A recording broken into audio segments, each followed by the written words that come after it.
কোন একজন নবী আল্লাহকে বলেছিলেন যে আল্লাহ আমি মারা যাওয়া কোনো মানুষকে দেখতে চাই, সে কেমন আছে। এটা শুনেন ভালো করে হাদিস, মারা যাওয়া কোনো মানুষকে আমি দেখতে চাই, সে কেমন আছে। আল্লাহ পাক সেই নবীর আরজি কবুল করলেন, বললেন আচ্ছা ঠিক আছে দেখাচ্ছি। কবরের সামনে গিয়ে দাঁড়ালেন। 1000 বা 2000 বছর আগের কোন ব্যক্তি যে মারা গেছে তাকে কবর থেকে জিন্দা করা, নবী দেখছেন এবং সে ভয় থরথর করে কাঁপছে, এখনো ভয় থরথর করে কাঁপছে।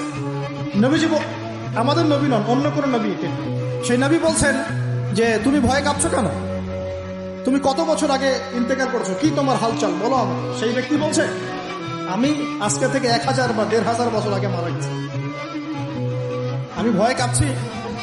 যখন আমি মারা যাচ্ছিলাম, মালাকুল মউত যে আকৃতি নিয়ে আমার সামনে এসেছিল, ওই আকৃতি আমি এখনো ভুলতে পারি না, তাই দেখে আমি থরথর করে কাঁপছি। তিনি বলছেন যে আমি 1500 বছর হয়ে গেছে আমার মউতের, কিন্তু আমার দেহ থেকে এখন পর্যন্ত রূহ কবজ করার যে কষ্ট, এই কষ্ট এখনো যায় না। আর এইসব দুর্নীতি করে আর অন্যায় করে মানুষের সম্পদ আত্মসাৎ করে অন্যের উপর অত্যাচার করে আমি ভাবছি যে আমরা কালকে আমাদের মনে পার পেয়ে যাবো।